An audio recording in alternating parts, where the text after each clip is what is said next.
All right, this is Silas Grant back again with another installment of How Should I Introduce You?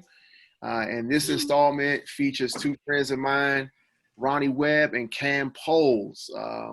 It's funny, before we started recording, they've already started trying to make some moves, man. So what I want to do is, real quick, is just kind of give the audience an overview of who they're looking at and who's going to be involved in the conversation. So I'll start with Ronnie. Ronnie Webb is the president and co-founder of Green Scheme here in Washington, D.C. He's a D.C. native.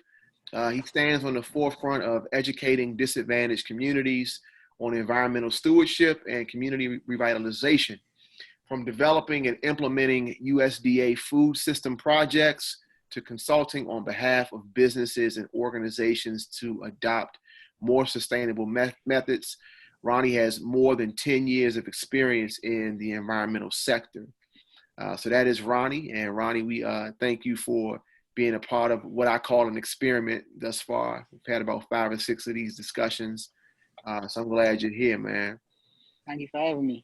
Yeah, for sure, man. And I've also got another good friend of mine, Cam Poles. Cam is an educator, avid reader, writer, thinker, and a doer. 3 generations of seeds planted and deeply rooted in Northeast DC, currently blooming in Southeast DC, the chief dot connector of the Black Alley Band, co-founder of Chocolate City Farmers Market and the Chocolate City Experience. Most proud of the title son and father, constantly in pursuit of closing the gap between the man he is and the man his people need him to be. So Cam, I also thank you for being here, man. Thank you. Thank you for having me, man. Thank you for having me. It's already, like you said, it's already been a dope experience, and we haven't even officially started yet. Yeah. So I want to start off by, talking to the both of you about being in the food source farming space in the respective capacities that you guys sit in. And I want to talk specifically about the Black community and food sourcing and farming and things of that nature. And this is a broad question, but I want to start here. What do you all think about the current state of farming and food sourcing in the Black communities across the country?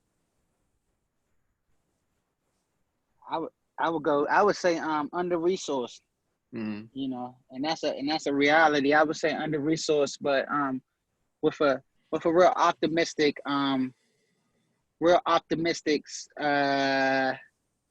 sort of vision for it. So I mean, it's such creative stuff, like like Cam is doing, stuff like I'm doing. There's a ton of other people in the community or organizations who are doing some real creative stuff. But I just think that this issue is so deep. It goes back to the systemic racism piece. So it's about land ownership. We are way behind in that, and that is a big piece of it. So I mean, I think right now, we are years behind, but we are a real resilient as community, as people, and the roots from agriculture, that comes from our cultures and stuff like that. So it's not like we have to discover something we've never discovered, but we definitely have to get back to our roots as far as just the information and knowledge that may have got skipped over generations and generations. But not only that, being able to adapt to the new current technologies, the new current systems and models that are in place, because our community is under-resourced when it's time to actually, fight for those things, fight for those grants, those funding, those resources, those buildings, those consultants and things like that. Yeah. Okay. Yeah, I would agree, man. I would say, just getting back to, sort of our ancestral knowledge, like of knowing how to grow things, knowing how to build things.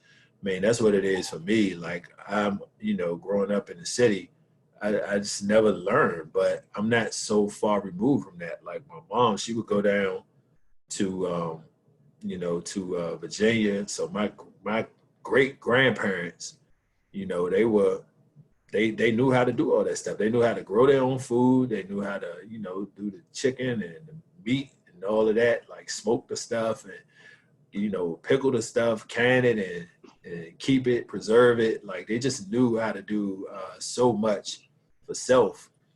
Like, currently, we, some of us have become more upwardly mobile in terms of our ability to, purchase things in terms of our purchasing power, but we have lost sort of that ability to really produce and produce for ourselves in terms of food. So I think that just having that pride and returning to that ancestral knowledge, I think one of the byproducts of us having to kind of sit down and take stock during the coronavirus is realizing the importance of how fleeting all of this stuff can really be. You know what I'm saying? So it's good to just have some of those ancestral skills. And I know that's been a focus of mine. Like, I never thought about having a green thumb until, until recently. And then two, another thing that the coronavirus, the pandemic has done is, shown how critically important, having access to, health is. And, yeah, we need to keep fighting for policy and, some of those, systemic issues that affect have negatively affected the health of Black folks. But at the same time, if we were eating better, growing fresher foods right in our own backyards or in our community gardens, and we were having access to fruits and vegetables locally grown, we would be better. We would be healthier. Our air would be a little bit better from, eating local foods as opposed to foods that have to travel a long ways and stuff like that. So I just feel like it's just, it's just important for us to get back to that. It's important for me, and I'm taking baby steps, but I'm taking them steps. Though I'm determined to take them. Yeah. So Ronnie, I know you've been in this space for a while, and the one thing I look at across the country as Black folks, we typically populate in the urban space a lot more than we do right now, like in the suburban or country space, so to speak. And so, from my perspective, that city living versus farmland living, if we're in the city in terms of trying to source our own food, we're kind of like, in my opinion, at a disadvantage. So Ronnie, what I know for me, this pandemic has got me thinking about, okay, what do I have to do to plan long-term, short-term, and you think about the food supply and the potential compromise of that. And on top of that, living in the city, again, is potentially a disadvantage in that space. And I'm not the only person thinking about that. So, Ronnie, what would you say to people that live in the city but are really thinking about potentially trying to source their own food? How can I do that living in a city? How can I, get over the disadvantage of being in a space where it's a concrete jungle and not necessarily suitable for farming at the level that it would be in a farmland space? That's a good question. You got to look at the characteristics of the city first. So, you got cities like Detroit and Baltimore versus cities like DC and New York, where the property value.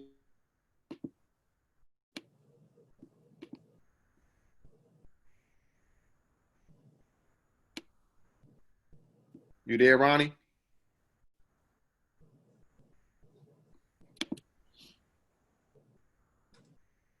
Let's see. Hold on.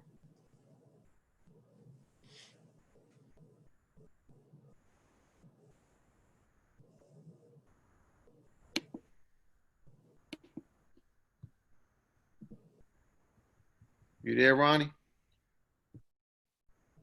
Hold on for 1 second. I'm gonna hit pause real quick, Cam. So we had a slight technical difficulty, but as I've said before, man, this is about being useful and not being perfect. But Ronnie, we were talking a bit about the disadvantages of city living for those of us who are a bit concerned about long-term food sourcing. So you were talking a bit about Detroit and Cleveland versus other cities. So that's where we left off at. For sure. So I was looking at I use Detroit. So we can use Detroit and Baltimore. They're pretty similar to me as far as just like property value, Just as far as getting access to land, space, they pretty in the same bracket. When we go to new places like New York and DC, property value is very, very high, which means that to acquire land sometimes can be more difficult or cost a little bit more. And so, but there's always creative ways to sort of get your stuff done. And so part of what I always suggest is if you are working in a city like DC or New York, where there's tremendous barriers, price barriers, land accessibility barriers, things like that, I really say be creative in how you acquire land. So for instance, in DC, if somebody wants to source and grow their own food, DC they have the National Park Service that is here. They have DC Department of Parks and Recreation that is here. All of them lease out land to residents to grow their own food, plots of land. It's a little different sort of like situation with National Park Services versus Department of DC Parks and Recs. But DC Department of Parks and Recs has an urban gardening division where you get plots of land to actually just grow your food. Not only that, they build the raised beds for you. They supply the soil for you. A lot of times they give you the tools. It's in a private area that's fenced off, so you're gardening with other fellow gardeners. But another example is we're starting a farm with an organization called DC Greens. And the farm that we're starting is going to be, it's in Oxen Run Park. It's a block away from Ballou High School. And this farm, we were able to acquire a little over an acre of land and build this farm on. It's an urban farm, which is a nice size for like an urban community like that. And the land was, sort of like almost like a zero lease from DC Department of Parks and Recreation. And so that's just one way for us. Like I showed you kind of like two examples. One is like the farm, how we acquired the land for that. But if you're just somebody's personal, you're not going through an organization, or it's not a big collaborative of people, or just a mass group of folks that are sort of working together, then definitely go to the DPR, the National Park Services route.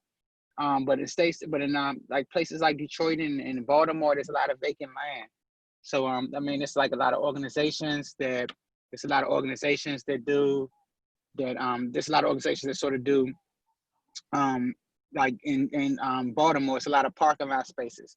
So those spaces are and empty and vacant lots are what they call them. Detroit has a lot of vacant lots too. Those spaces are what you call they own parking lots. So it's not actually land that you can cultivate, but what they're doing a lot is these high tunnel greenhouses. So you can grow around year round, you can maximize the space. And so just to sort of give you a glimpse and just show you how creative you can be with this, let me ask you a question. Do you know who owns the most parking lot space east of the river? In Washington, D.C. for people that are following you that's not in D.C. East of the river in Washington, D.C. So Ward 7 and 8 in Washington, D.C. Can you take a guess who owns the most parking lot space? Who owns the most parking lot space? Vacant lot space, or lot space, period. I don't know. How about you, Cam? I don't know. It's the churches, and the majority of them are black churches. Yeah. So we're talking about growing food and sustaining as a community. One of the biggest resources is within our own community. Is one of the pillars and cornerstones of our community, which is the black church. So we're talking about land. Like these churches have spaces where it's a couple churches, First Baptist Church of Deanwood, Allen Chapel, or these are churches that I've worked with personally who have fruit trees, gardens, food pantries.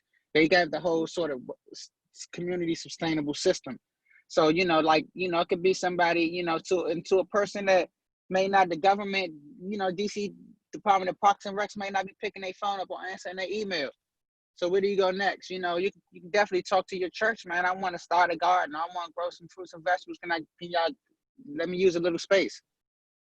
So it's just really identifying where our resources are. And I kind of said we're under-resourced. And I do believe that in a sense, but I also believe that we don't sort of, grab and use our weapons as best as possible. And when I say that, I mean our resources. So we do have some space, like the black church owns this much land. It should be a way for us to be sort of sustaining a big portion of our food supply, or at least a nice size of our food supply. And so another part too, Silas, is sourcing food. And I know Cam could talk a little bit more about this, but we definitely have to support our folks who are already doing it. So our black farmers, our local farmers, the people that are within, you know, and as we say local in DC, we talking about local food. A local food could stretch to Pennsylvania with us. You know, it could stretch to West Virginia, it could stretch to Virginia. You know, because certain stuff grows here, well, certain stuff doesn't. And so people want to eat a variety. So, you know, just thinking about those different options as you start to think about ways to source food. Yeah. Yeah, for sure. Only thing I would even add to that is Ronnie touched on it. You know, is you don't one of the things that I'm starting to realize and that, you know, I think will be helpful is that people don't need a lot of space to start growing. Like you can start off right in your windowsills, growing herbs and stuff like that. And so I think that's just important. Like, you know, one of the things we do with Chocolate City Farmers Market is, you know, the produce we don't sell at the farmers market, we bag it up and we take it over to you know, our neighbors in public housing, wherever we happen to be doing the market at that particular day. So Silas, you know, because we went over to Saratoga and Ward 5 the last time we did one. Mm-hmm. You know, and you help me coordinate that. So, you know, the thing is like, yo, even in Saratoga, like everybody that lives in Saratoga can start growing some things right there in their windowsills. You know what I'm saying? Right in the lots, like Ronnie was saying, like the lots of land that's there. So just don't. In addition to what Ronnie was saying, like maximizing your resources, maximizing our resources right here in the community, whether it's through local government or whether it's through the Black church. Also, you don't even really have to wait for that. Like do those things, but also understand you don't even have to wait for that, man. You can start growing like right in your whatever space that you occupy. Yeah. So when we had the brief break, Cam and I were talking a bit about education. He was talking about his son wrapping up his first year in college and preparing for year two, but under the circumstances of having to do remote learning. And, you know, Ronnie, I think you talked a little bit about being creative, and you know sometimes we rely so much on conventional education that we lose that ability to think and be creative. So for the both of you, um, in this new wave of modern education where people will be learning from a distance versus in the classrooms, I just curious about your thoughts around, you know, the alterations to education in general moving forward. You know, how we learn home economics, how we learn mathematics, whether it's farming or science, right? Or how they both fuse together. Like, what are your thoughts on like the alterations that we need to be prepared for? Or what are your thoughts around like what do you predict will happen in the near future for the next generation of kids? But I'll start, but just you know, just in general, like not only related to the specific topic that we're talking about, but just in general, I just think that you know, the educational public education, and you know that encompasses you know typical or you know regular public schools as well as public charter schools, but public education just needs to kind of catch up to our present reality, to you know. And prepare us for the future. Like we're kind of in like a mode that's preparing people for success back in the 1970s and the 1980s, and Mm-hmm. that 2020. Like we still like our schooling is not that much different from, or the kids today, their schooling is not that much different from the way that I went to school at River Terrace Elementary School back in the 80s, which is not that much different from my parents went to school, Springall High School, and you know, Ruth K. Webb and Charles Young. Like we still are kind of doing the same things. It's been some modifications, but it's pretty much the same sort of underlying philosophies and structures from, you know, 50 years ago. You know what I'm saying? And that's just not where it is. And I mean, that's even more important, you know, in terms of, you know, what we're talking about in terms of food and sustainable. Like kids need to be out in the world learning. Like learning needs to be remote, but then they also need to be able to do things like out in the world real life experience. Like we can't, because even with the like access to the land and everything, again, one of the things that I'm learning is how we need to be thinking more sustainably, even when it comes to farming. Like we can't keep depleting the soil. Like at some point we got to get the soil a rest to replenish and stuff like that. Like I'm just learning these things, and we have the technologies to kind of grow, hydroponically, and like Ronnie was saying earlier, like we can build up. We don't have to stretch out over acres of land and deplete that soil. We can build up with, greenhouses and hydroponic gardening, and save on so much, like save on the amount of pollution that we put into the air, save on the amount of land that we have to cover and use. And, just it's just our public schooling needs to kind of reflect this way of being resource conscious and eco-friendly, and because that's what it is. Like it's not a game. No matter how much people don't know about it, just because we don't know about it, or just because we don't talk about it, just because a segment of the population wants to deny it, none of that matters. Like the real truth is that we have very limited finite resources on this earth. The climate is changing, and we got to prepare for that future. You know what I'm saying? So I agree. Only thing I would probably just touch on is that, man, I'm a firm believer of learning happens. It doesn't just happen inside the classroom. It happens outside of the classroom, like you said, Cam. And I think that, I'm just, being a former educator, man, I'm really like sensitive about, man, I feel like the kid, you have to be reinforcing learning at home.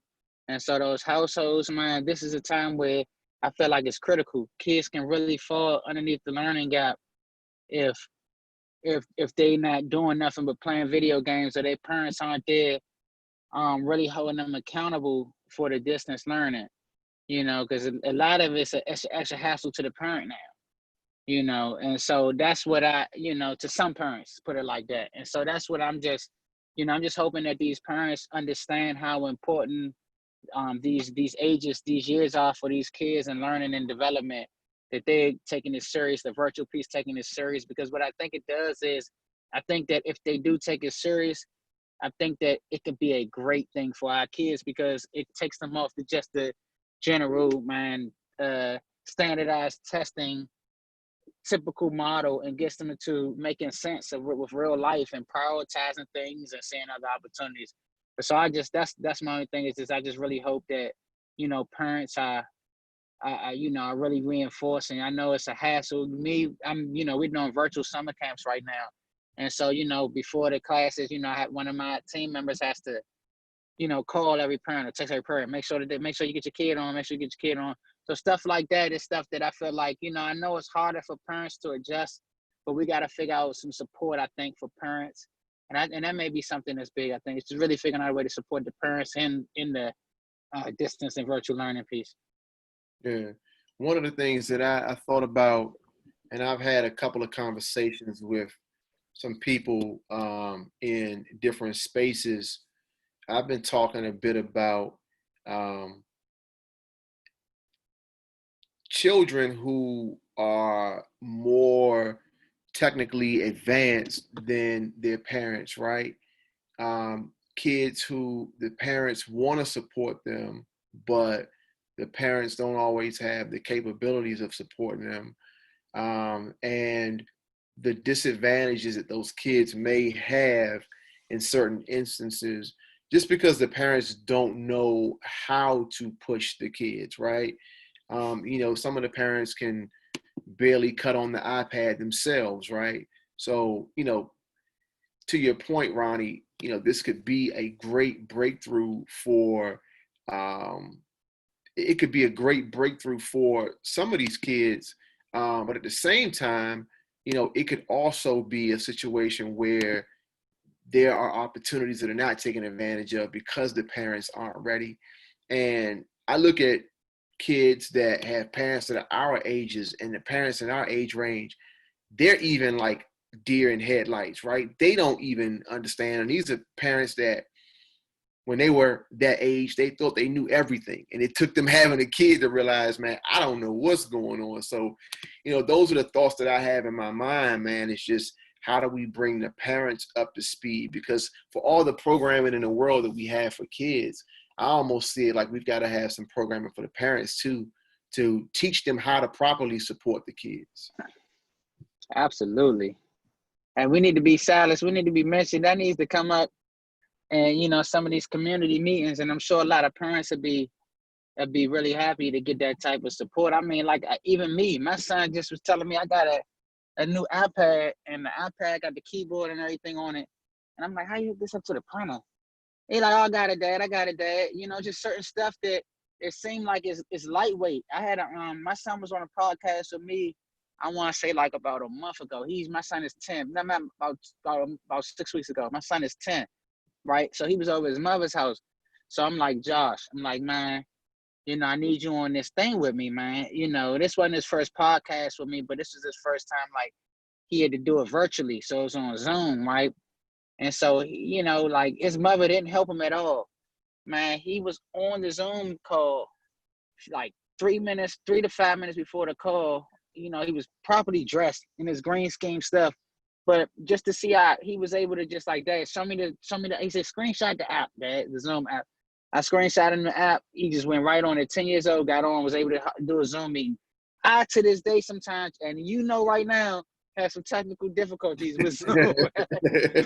So that's a prime example. And like, what I'm saying? It's not like I don't know. I'm not technology savvy, but there's some certain things that these kids grow up, like you say, Silas, and this is natural to them.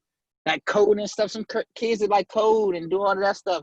That stuff comes, they sort of naturally get it and feed into it. So I agree 100%. But those parents, we got to figure out a way that they can get that support. But that's a lot of figuring out too. Because it really comes from the parent inside, man. They really got the motivation to do that. That's right. I was just about to say that. Like, as a former teacher,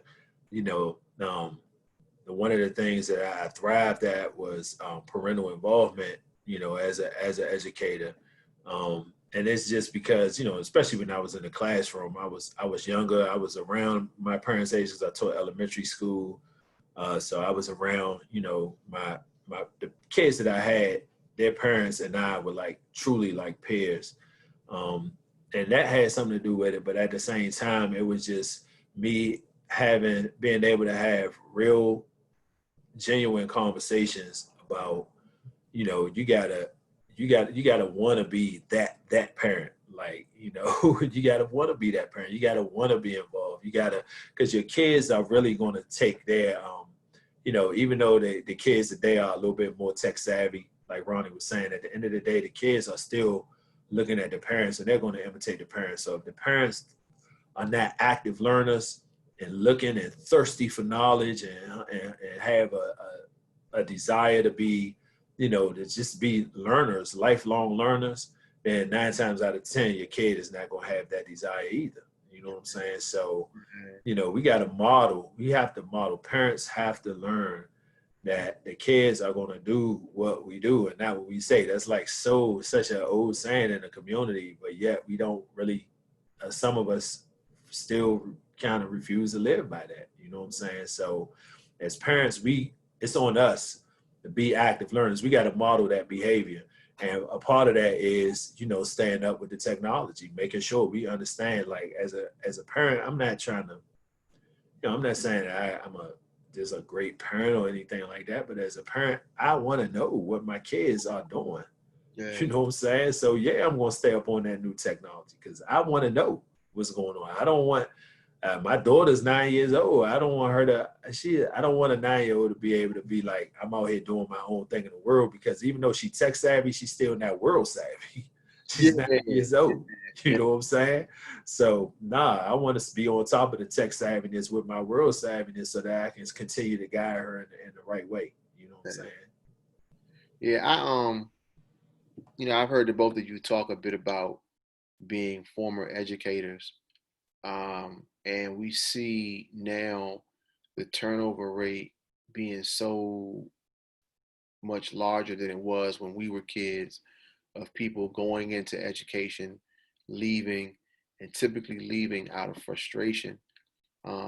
Obviously we can't save the world on this conversation, but like, what do you think is some low hanging fruit to incentivize people to, one, stay in the system, but then secondly, attract people that have um, relatability to the population that needs to be taught? Like, how do we incentivize people to be in that space?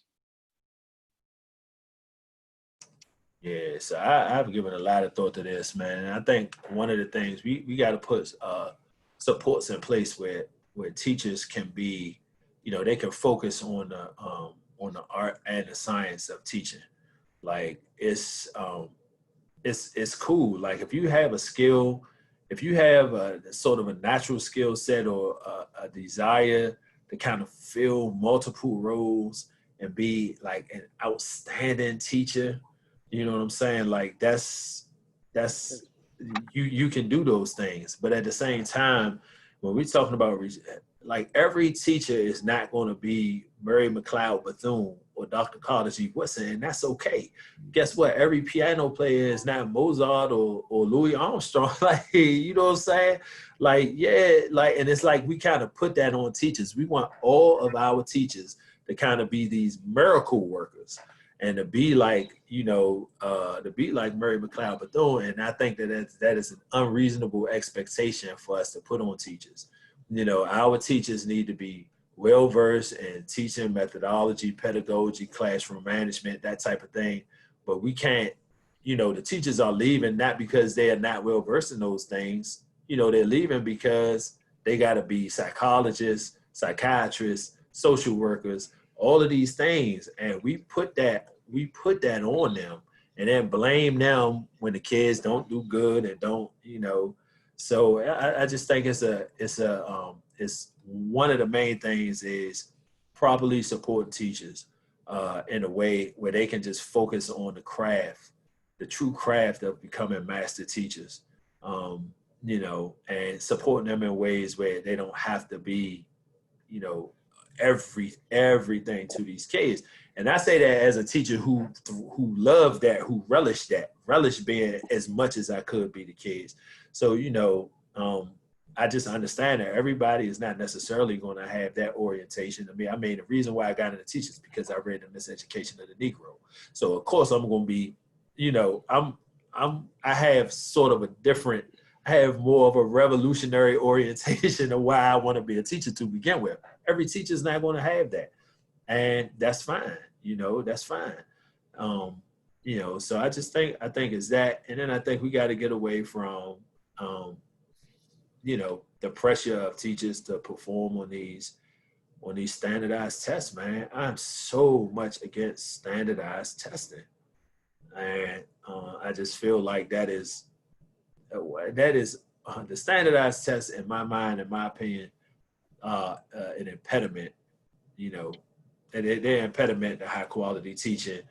They put stress on the students, stress on the administration, stress on the parents, stress on the teacher, and they don't really have any indicator. Like it's more of a political tool than it is a true measure of a child's success or their future success or whatever. You know what I'm saying? So. Again, just going back to what we were talking about earlier, restructuring education to fit more modern times. I think that's a big part of it too. Yeah, I agree. The restructuring, just more, maybe figure out a way to get teachers to be like less traditional and like more and more outside of the classroom teaching. So, more just focus, prioritize. And that's why I say this pandemic and this virtual piece could be a great time to really look at these things and sort of like make some audibles and some adjustments. So, hopefully we got the right people, in office, and, advocating and taking a step back to sort of look at some of these things that we can sort of, help, because the teachers definitely, like Cam said, man, we got to be a lot more supportive. They have to be happy. If they're not happy, especially as a group, as a collaborative, then, it's always going to be that unsettlement or that sort of like that feeling like, man, they're being overworked or not appreciated. And you know, with our teachers handling our young folks, man, we do not want them to feel like that. That's just like the law enforcement feeling unappreciated. You see what I'm saying? It's just like we don't want them to feel unappreciated at the same time, because then the tensions rise. You know, and so I've been able to sort of like just, you know, just saying that I've been able to see teachers, you know, frustrated, extremely frustrated, you know, good teachers. You know, I've seen them, you know, almost like give up, quit. I watch teachers quit. You know, I watch teachers, get totally frustrated, go to different schools, different types of schools. And so, and I think that's another thing too, is just for teachers to really figure out, you know, for teachers to find their identity. Like Cam said, be able to use, it's an artistic side to it too. So, you know, you gotta, and that's what everything, I believe that with everything, Silas. So whether it's your craft, your passion, whether it's your, whether you exercising, you got to be creative on how you set up your exercise thing, whether it's stylists hopping on bikes, or whether it's a run for you, or whether it's just, man, I'm gonna be in the gym on the elliptical. You know, everybody sort of has to figure out their own sort of system that works with them. And so just being able to get those teachers those supports a little bit more. And, you know, that may be different in certain sort of school structures, but we definitely, I think, should be looking a little bit more at how do we support them more, whether it is some physical, whether it is some, like, it could be through pay, it could be through training, it could be through more time off, more benefits. But we got to figure something out. Yeah, I definitely, I have a high level of concern for that, and I think a part of that for me is, my new, I guess, interest into parenthood, and my daughter being a year and a half almost, and saying to myself, what is K3 going to look like? Am I going to be fortunate enough to have a teacher that will be prepared to be able to handle the needs that people like myself as parents, will we be able to handle? Will they be able to handle the requests that we have as new parents, bringing kids into like this new space of education that none of us really have the answers for. So I know we jumped in a bit on like some real hard topics, right? But I do want to kind of take a step back for a second and go back to the beginnings of the work that the both of you have been doing. Cam, you described yourself as the chief dot connector. And that I found that to be really interesting, man, in terms of the title. So give me a little bit about, how you came up with that title. Was it you that came up with it? Was it someone else? How did you get to that point? Yeah. I mean, I'm the chief dot connector of the Black Alley Band, and that gave my, it's just, it kind of just was a reflection, more of the most accurate reflection of what I do and what my role is. It's not like a traditional manager, like when people say that and they kind of get a idea in people's heads. But I mean, just anything from, connecting us with, you know, stylists and videographers and, the different types of resources that we need, just in terms of thinking outside the box, in terms of how to get our music out there into the world, and just, really taking a step back and looking at the landscape and seeing where the opportunities are and putting ourselves in position to, to get there, connecting the dots to get there. If we can't go in a straight line, let me connect the dots to see how we can get here. It's knowing what the destination is, whether it's for a project or whether it's for just long-term sustainability as independent artists in the music industry. And just, connecting people and resources. That's really what it is all about, man. Connecting people and resources, always being willing to listen and learn figure out what it is people do, and you can only do that if you listen more and talk less. You know what I'm saying?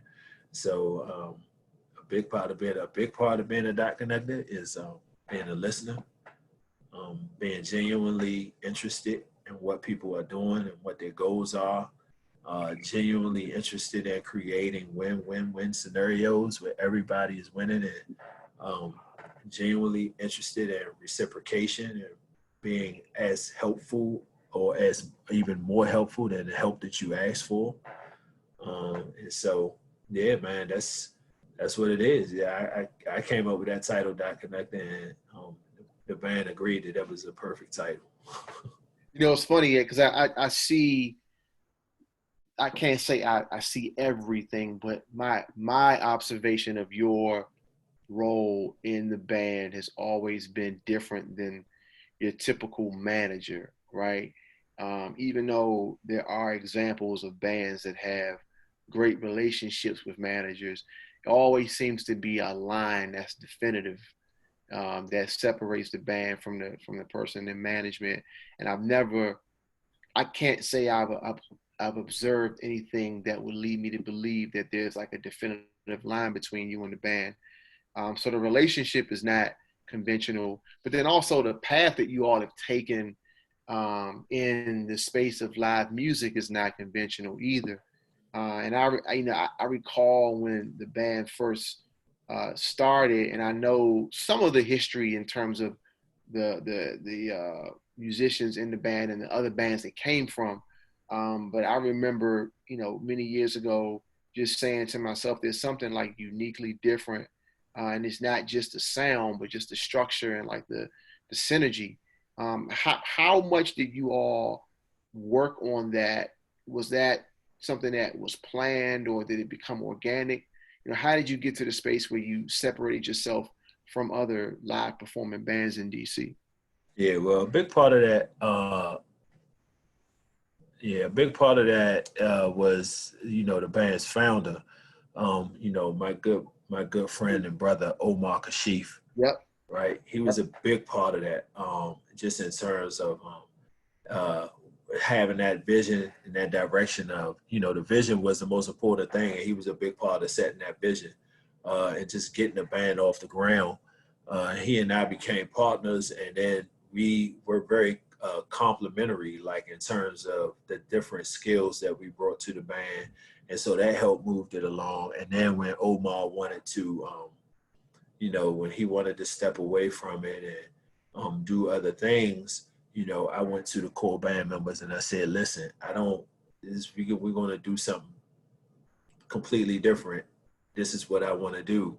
Like, I want all hands on deck. I want us to all have equal ownership, and not only equal ownership, equal responsibility. Doesn't mean that we're going to all do the same jobs, but it does mean that everybody is going to have feel a certain level of responsibility to make this thing go forward. And so we formed a cooperative association. So that's even a business structure of it, between myself and Casey, the lead singer, Animal, the drummer, Josh on bass, and Bo Beatty, our percussionist. You know what I'm saying? So if everybody else, it's all love, but the true cooperative association is that right there. And we just go from there. Like, that may seem like a small change, but that small shift in structure and that small shift in mindset, it really has taken on, a life of its own. Like you said, like what you see is just, it's different. You know what I'm saying? I'm not saying that to brag, because it has its challenges, but it is different, man. It's different when everybody kind of sees that same vision. Everybody feels that collective sense of collective work and responsibility. And just all hands on deck. Like, I have to do more than just say where is the show, when is the show, and how much am I getting paid. Now I'm responsible for moving this whole project forward. I'm responsible for us realizing the vision of, that started with Omar, and where we refine that vision and where we really want to go. So there. Yeah, I know that there's been a real challenge during this pandemic with respect to creatives and musicians. And I knew there was a different structure that you guys had, but I didn't know to the extent that it was different. And given the structure that you all have and how you put your heads together, in under normal circumstances, what has it been like, not just for you guys, but other musicians that you talk to during the pandemic, trying to respond to the possibility of receiving benefits from the government, trying to get the government to understand how important including creatives are? Like, talk a little bit about what that process has been. Yeah, I mean, it's just been it's for me, it was just an automatic pivot. Like when I saw that our shows were getting canceled, and first they were talking about, it's 2 weeks, we're gonna shut down for 2 weeks, and then 2 weeks became 6 weeks. And I'll be honest, like I was telling the band, like, we probably need to be, because we need to entertain the possibility that shows will be closed down for the rest of the year. Like, I was not buying the 2 week thing at all. I was listening to NPR radio. I was seeing how it was wreaking havoc over in Italy and everything. I was like, this don't seem like it's going away in 2 weeks, dog. You know what I'm saying? So, it was just an automatic pivot. Thinking about live streams, and how the bands did that. We did that. We pivoted to that, doing live streams, and I wanted to incorporate other bands. Other bands had to do their thing, but we were able to bring Junkyard on board and for our first live stream, and we did that. And Scooby and Kim, and they did their thing. Just pivoting, just automatically, putting it out there, like not sugarcoating it. That was my thing. We need to be prepared for not having no shows for the rest of the year. You know what I'm saying? And I think while that may have been a little bit scary for some people, I also think it was just the proper way to approach it. Because it's the faster you just kind of accept what the reality is, you can move past that fear and start doing some planning. And so, we were able to do some things. We have been able to do some things in terms of, live streaming, where we get fan donations, able to do virtual concerts where it's like a show, but it's just virtual and there's nobody in the audience. We were able to do the mobile shows, during when the protest started, and we've been able to kind of keep that going throughout the summer. We just did one with the mayor's office of African American Affairs and the census, to get people to come up and stand up and be counted, so we can get those resources in Ward 7 and Ward 8, and then collaborated with the creative school to also get people to stand up and be counted as mentors for our young people. So it's just those things. We were able to work with TV1 on the Go-Go documentary, and generate some opportunities there. So yeah, man, it's just been, you just gotta grind, be creative, constantly think of new ideas that just keep it up. And I mean, in terms of what you were saying, getting people to realize how important the arts is. You can't. I mean, it's the lifeblood of a city, man. People want to move here. And people want to move to cities in large part because of the swag of the city.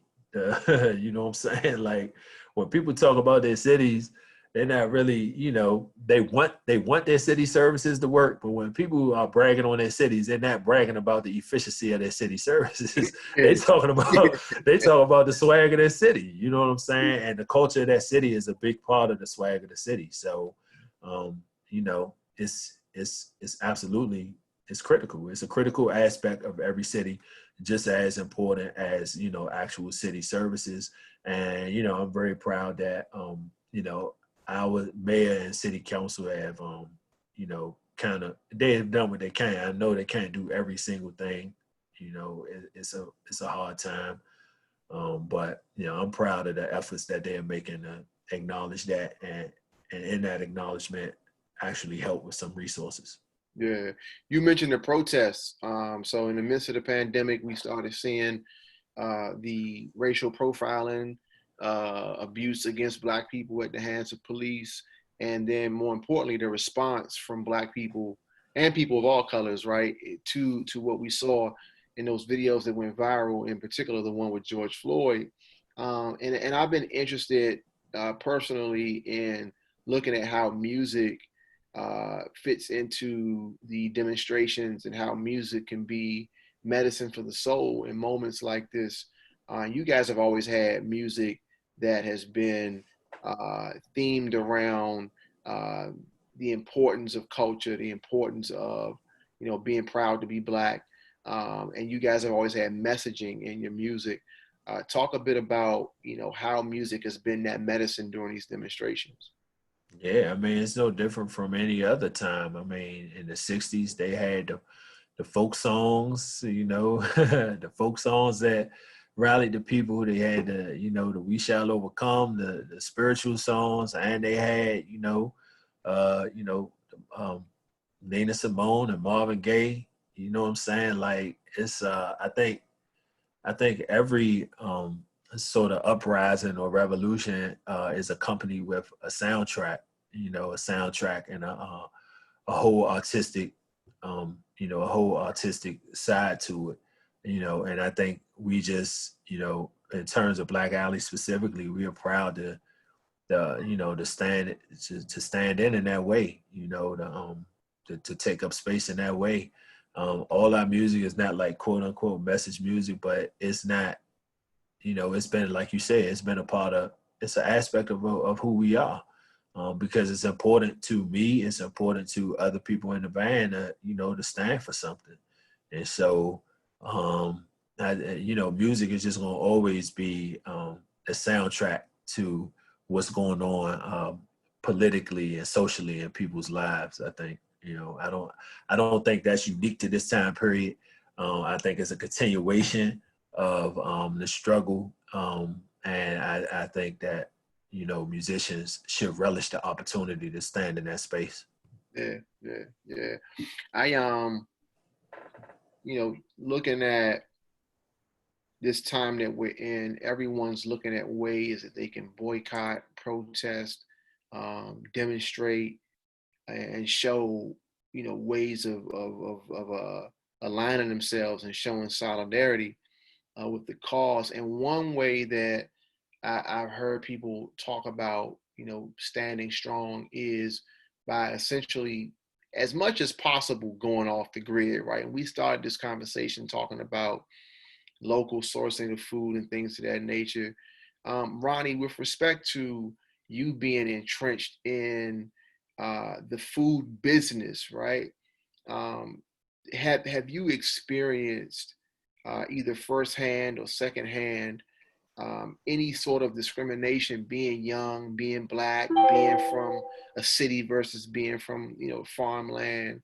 Are there any limitations or barriers as respect to your profile, your demographic setup? Yeah, Silas. Yeah. I mean, I get it all around the board, Silas. So like, like of course, man. I've been in places in some rooms, man, where I might just have a green scheme shirt on and walk in there, and I'm with city officials, man. City officials, and they have no clue like what type of work I do or anything. They just look at it like I'm there, like I'm an intern, and I love coming to spaces like that because I sit back, I be quiet as a mouse, man. You know what I'm saying? Till it's really time for me to, man, open my mouth. When I open my mouth, it's a totally different story, right? That's been the case a long time. Even when I started Green Scheme, for the first like 4 or 5 years, man, my team we'd be walking in somewhere, and I'd be the last person somebody come talk to. You know what I'm saying? Because they don't, you know what I'm saying? They just don't know internally. And part of that is me being a little trickery with it too. You gotta keep people guessing. I guess that's the street side in me, right? But another way to look at it too, Silas, is that, you know, when I first started the green scheme, man, you know, like my peers in my neighborhood and, you know what I'm saying, my buddies, I'm the only person who like literally thought about digging in dirt, playing in dirt. Like, you know, my homies are hustling, my homies are grinding, they doing different athletes, playing sports in different places or, you know, working a job, but knowing how to manage money, we always paper chasers, you know what I'm saying? And so like, you know, when I first started Green Skin, I was like, man, you hit nonprofit, you know what I'm saying? And in your 20s, you know, like your friends, they a nonprofit, you're not gonna make no money, dog. Like, what are you doing? Like this charity work, like X, Y, and Z, right? And so, yeah, and it is to an extent, but at the same time, you know, this is complicated business. This is big business when you really get into the nuts and bolts of it. And so I've been told by like some of my buddies, man, in the neighborhood, man, you're corporate welling. You don't know what you're doing, man. He out here faking with these gardens, welling with these gardens. You know, so I get it all around the board, man. I get it all around the board. But what I do realize, though, Silas, is, man, and what I've always done is, man, my reputation and name is everything, but that's Ronnie Webb, right? But my brand, the green scheme, that is the one thing that I always pushed out in front, right? And that has always protected me. You know what I'm saying? I don't know, and that's just my sort of approach to it. But me pushing my brand represents communities, thousands of people, hundreds of kids, thousands of kids who we've touched, right? And who we had a personal connection with. So at the end of the day, if you want to, like, you can attack Ronnie all day, but you can't attack this brand. This brand is so powerful, and that's what I always wanted, was the brand to be a household name and to have trust within the community. So it took me time, and I think everybody's going to go through a little bit of adversity, especially when you start, man. But I think that is truly what has kept me in doing this work, because it's so different, but it's me. Yeah. You know what I'm saying, Silas? And yeah, of course, you're gonna get that. I'm sure, and all of us get it, especially where we come from. With being different is challenge. You know, I'm a Northeast dude too, like everybody else. You know what I'm saying? So like, you get you being, you know, everybody else is doing this, everybody's doing that, everybody's doing this, man. Or this what you be a rapper, or you know what I'm saying, play ball, you know, and I try to play around with all that stuff, finding myself. You know what I'm saying? But at the end of the day, people want to tell you you're not this. They're going to profile you, look at you like that, look at you like that. And that's why I always go with, man, just know who you are and have as much as your vision as clear as possible. And if I could only say one thing, it's one book that really, I swear, I put on everything, changed my life, man. And that was that book with Dennis Kimbrough and Napoleon Hill, Think and Grow Rich, because it taught you about vision. And when your vision is there, you know which way you head, and it ain't got to be all the way right. Man, all that stuff is just like somebody yelling at you while you playing in the basketball game, man. You know what I'm saying? And so, but just to answer the question, yes, Silas, and you know, you just gotta be able to handle it, take it, fuel it as energy to keep going forward. So in that space, right? The one thing I'm curious about, oftentimes when we start talking about race relations and we start talking about business, right now we're seeing a lot of major brands doing what I call like performative measures, right? They put out the memes, they put out the billboards, right? They even bring certain people in to do micro partnerships, right? How do you protect yourself, Ronnie, from becoming the quota member in the room, right?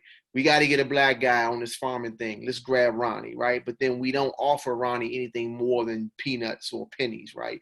How do you protect yourself from being that? How do you defend yourself in those spaces to make sure that not only that you're not getting shortchanged, but that people that come behind you that look like you won't get shortchanged?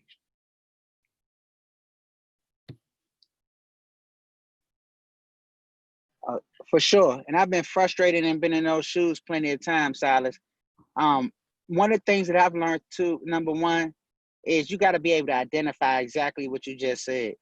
So you got to be okay, and you got to understand, oh, I might be in this room because of this and because of that, right? Cool. You get a seat at the table. So that's just like saying the coach putting you in the game. And I like to compare ourselves to sports because, oh man, I got to play every player. You know what I'm saying? But if you get in that game and you perform and you consistently showing the fans, the teams, and the other coaches that you performing, man, you're gonna change sort of like your play. My grandfather always said you can't have talent, right? And so what I do is, Silas, man, I've made it a major point that I don't go into no meetings. Like, I used to be the first person, you want to meet with me? Come on, let's meet, talk about this green scheme stuff. Man, I used to be on it. I'm talking about, man, anybody could call me if they want to talk this stuff, this urban gardening, this food system stuff, all this public health. I'm here, right? But then I started realizing, hold up, right? Especially when we get into those rooms that you talked about, where you could be the coin black and the coin black dude, coin token black dude, or X, Y, and Z. I learned how to go in those meetings, man. And before I even go there, doing all of my due diligence on who's in the room.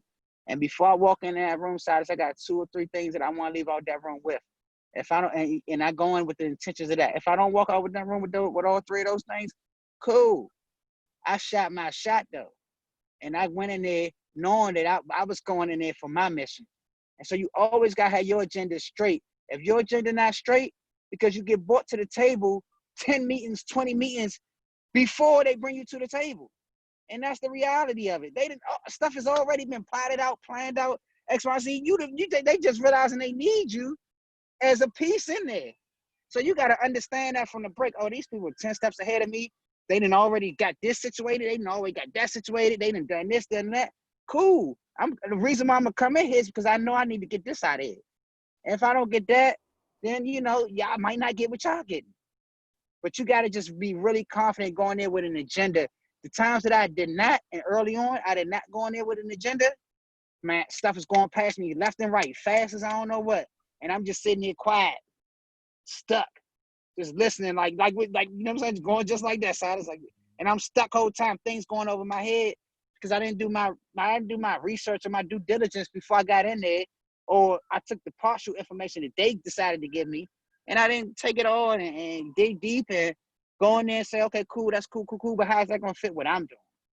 You know what I'm saying? Everything that glitter ain't gold, and so. But that's the key, I think, Size, is going in there, having your agenda. And that's why I talked about that book, Think and Grow Rich, because I often reflect back to, man, hold up.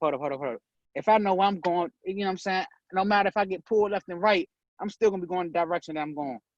You got to have confidence in yourself because, you can always be these people who got a token black person in the room and they don't know it sometimes. You know what I'm saying? It's a vicious game.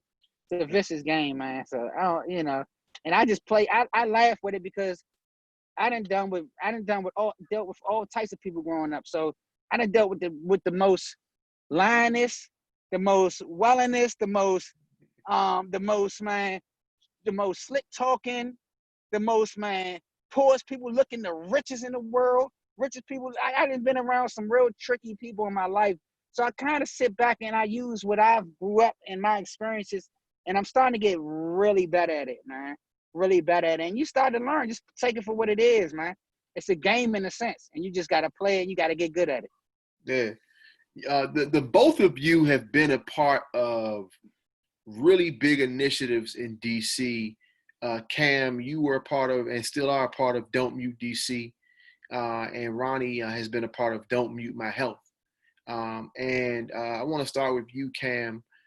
Don't Mute DC was in response to someone being annoyed by something that is culturally sensitive and relevant to Black people, which is go-go music, but more importantly, the replaying of go-go music or the actual live performance of it in public spaces. And, I don't know that any of us thought that it would morph into what it became, but it is still going strong, into 2020, something that started, I think almost a year or so ago. Talk about where Don't Mute DC is right now at this point, and what the future for that is. Yeah, so like you said, I mean, it was a response to an aggressive attack on our culture. And I'm very proud to say that we responded in kind to that attack by coming together and playing. It's funny, I posted a Instagram post from 2014. So this was way before even that incident happened. It says, you know, where our music is welcome, we play loud. Where our music is unwelcome, we play it even louder. Yeah, yeah. And, you know, and I think that's just sort of the sort of the approach that you have to take when people are trying to silence your culture. Because the thing is, it's not only about go-go music. Like, you have to stand up and defend the different aspects of your history and culture, and you know, understand that, you know, we're not forcing you to like it. You don't have to like it, but you have to respect it. And so that's just where the response came from. It came from a genuine place of that. And it came from many different places. You know, you had community activists like Ron Moulton. You had scholar activists like Dr. Natalie Hawkinson from Howard, and, you know, people in the industry like Tone P. And you had, you know, cats like myself and, you know, Yachty from Long Live Go-Go that just come from the go-go world. You know what I'm saying? And it just all came together in that way, you know, to defend the culture. But one thing I'm glad about is that we not only, you know, because even before the whole thing, I would always describe myself as somebody who defends and advances the culture. So it's not only about a posture of defense, it's also about moving forward and taking the culture forward.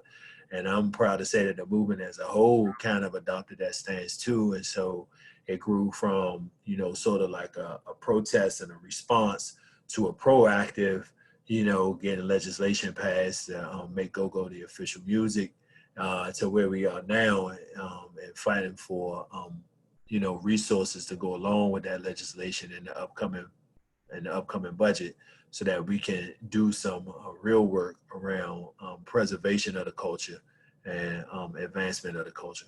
Yeah. I often wonder about the advancement of the music, specifically go-go, what that looks like. And you know, one of the first things I think about is um, crew calling, right? Like, I mean, 20 years from now, some of these neighborhoods, unfortunately, may not be as lively or, you know, as relevant, right? And I know there are certain bands that rely on that format of call and response more than others, right? So that's one thing I think about with the advancement of the music form. How does that look 20 years from now? I also think about the structure of the venues and how, you know, in our teens, everyone was arriving, they were arriving before the band was even set up. Right now, it's become cool to come in just for the second half of a show or the second set.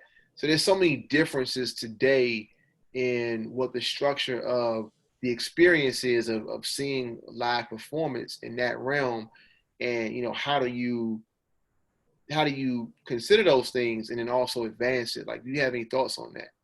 Well, yeah, I think I think you know, you just adapt. So it's funny you say 20 years from now. I mean, when I was young and I was going to the go-go as a fan, you know, we was a T Street crew. That is no longer, that's Eckington now. Eckington and Bloomingdale. There is no more T Street crew. Yeah. You know what I'm saying? So no, I mean, that's real, but at the same time, you know, something that has not changed, and I don't think it ever will change, is just that that underlying format of call and response. Like, that didn't start with go-go. That's been in our cultural tradition for since time immemorial, you know, since we first started having you know, communal gatherings and stuff. So I don't think that part of it is going to change. But I mean, I think you just adapt. I mean, if people want to get, you know, I think that people still love getting their shout out, getting their name called in the go-go, getting their, you know, and that whole call and response. People, you know, when the lead talker call out something and the crowd in unison knows how to respond back. I mean, we saw that like with the you know, when Backyard of the Mochella. Like, people know what to do. Wincy say he sing one part of the hook, we know what to sing back to him. Yeah. You know, and we was 5,000-10,000 deep out there that day. So I just, you know, I feel what you're saying in terms of you know, that part of it. I mean, I think that we do need to advance in terms of pushing like everything, like constantly being in search of finding your voice. Like I think we need as go-go artists, as a go-go community, I think we need to focus on that. Like this is artists, what are we trying to say? What do we want to say? And how can we say it? I know, with Black Alley, that's we focus a lot on that. And that's why all of our music is not necessarily like a pocket beat. You know what I'm saying? Not because we trying to move away from this or move. It don't have nothing to do with that. We just exploring. Like we feel like we got something to say. Like all artists, we got something to say, and we're trying to figure out the best way to say it. And so I think that in terms of advancing, I think that's where the advancement needs to come in. At I just think we need to respect the roots of the music. And continue to incorporate the roots of the music and that parts of it that we love, like the call and response, like the congos, like the heavy percussion, but also think about new expressions and new imaginings of the music to move it forward. I think that's what it is. I think the sort of the cultural aspects around it of coming together, coming to the show with your friends, like, because here's the thing, like even though T Street don't exist no more, it's still a few of us that's still around and we still go to the shows together.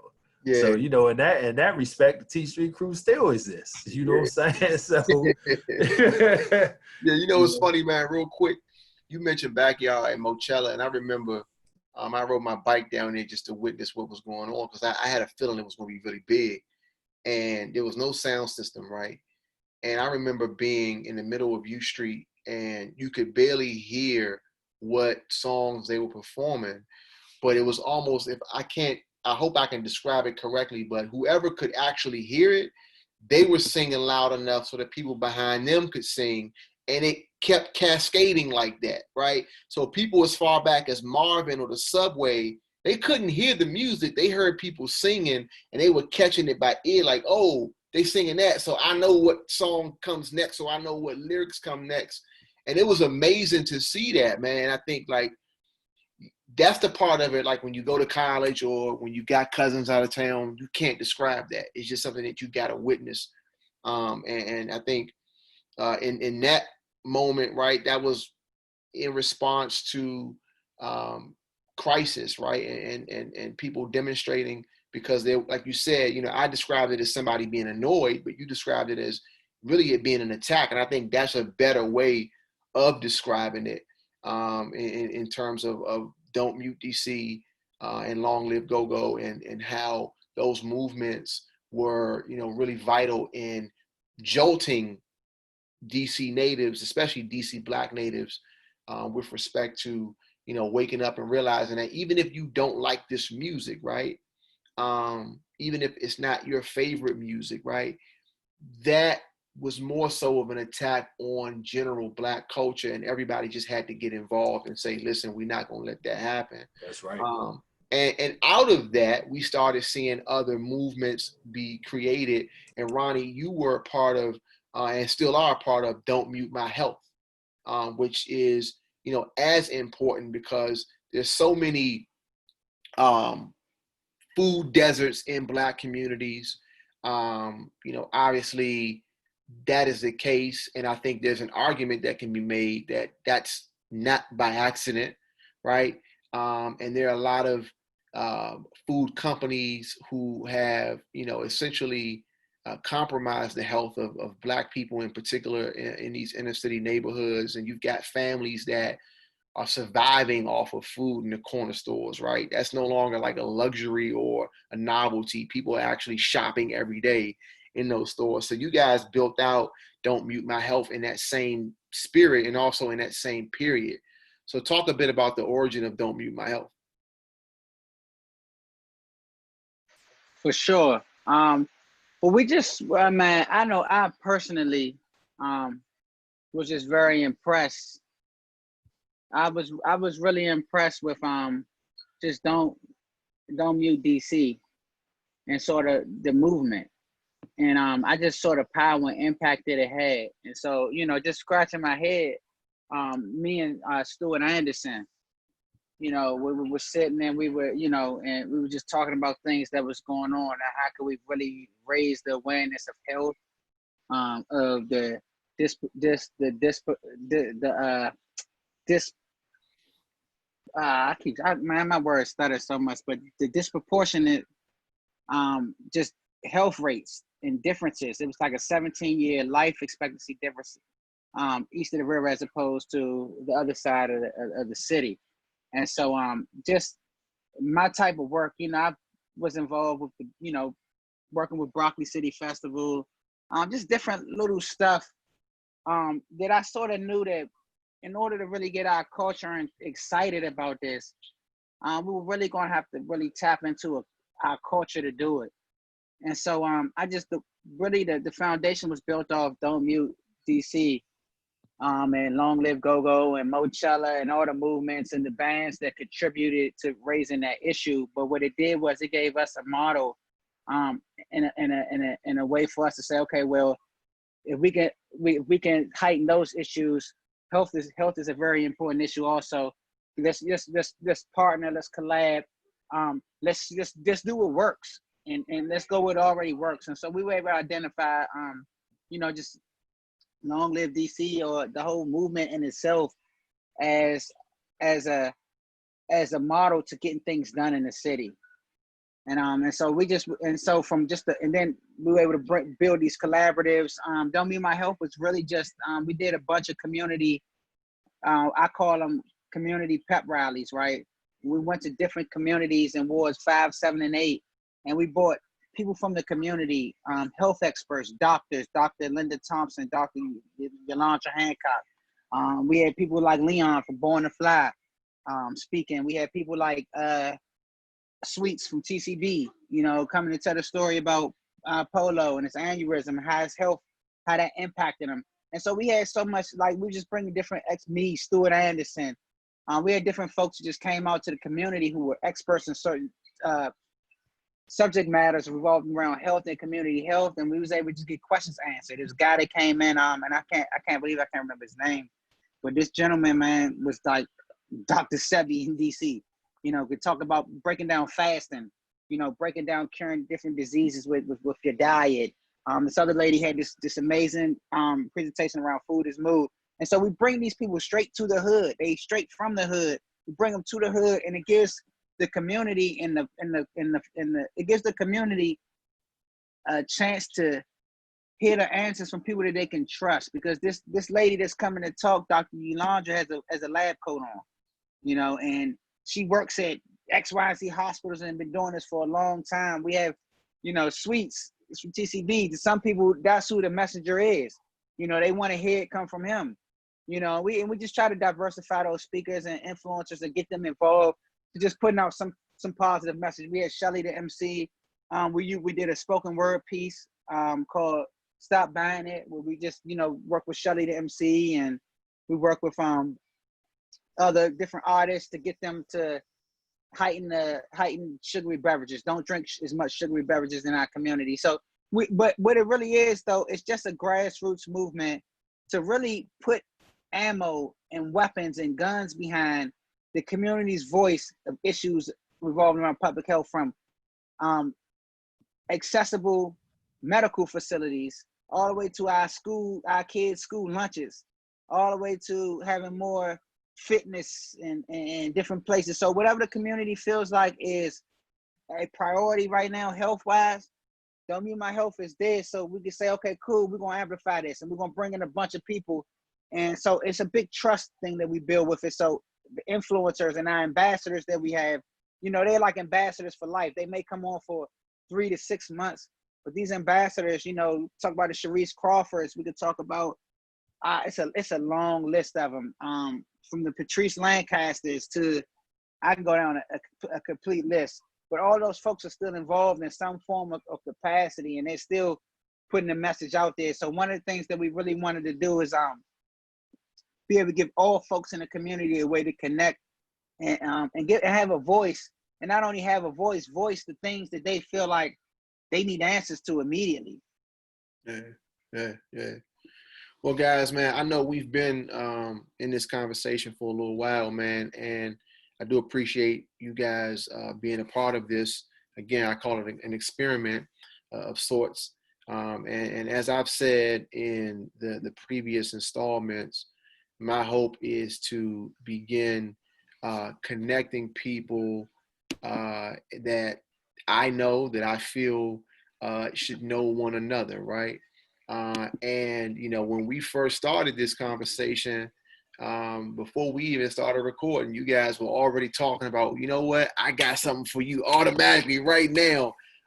So normally I end these things by saying that I hope that there's an opportunity for people to connect in these situations, but it seems like that's already going to happen, man. So I am grateful that the two of you agreed to do this, and I'm even more grateful that it seems like there's already a synergy there for you guys to do some work together. So it's my hope that that can happen, and I know because the both of you do work that benefits other people, that there's going to be a host of people that are beneficiaries of the work that you guys may potentially do together. So I really, really appreciate the both of you for your time.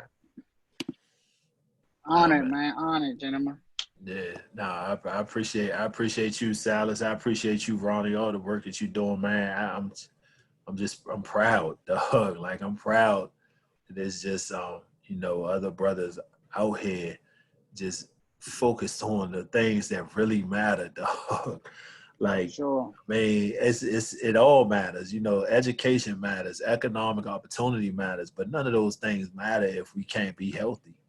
You know what I'm saying? Sure. So I appreciate the work that you're doing, and I'm glad that I got into that work. And even though I still consider myself a newbie with the Chocolate City Farmers Market, bro, I just look forward to building with you, man. Yeah. Man, likewise, man. You brought some new flavor to the game, man. I can't wait to get everything all pulled together and tied in, man. Yeah, that's what's up. All right, Silas, I appreciate you, man, for creating the opportunity for the platform, bro. Yeah, man. Listen, this is something that I want to be able to do to, maximize what I consider to be my value.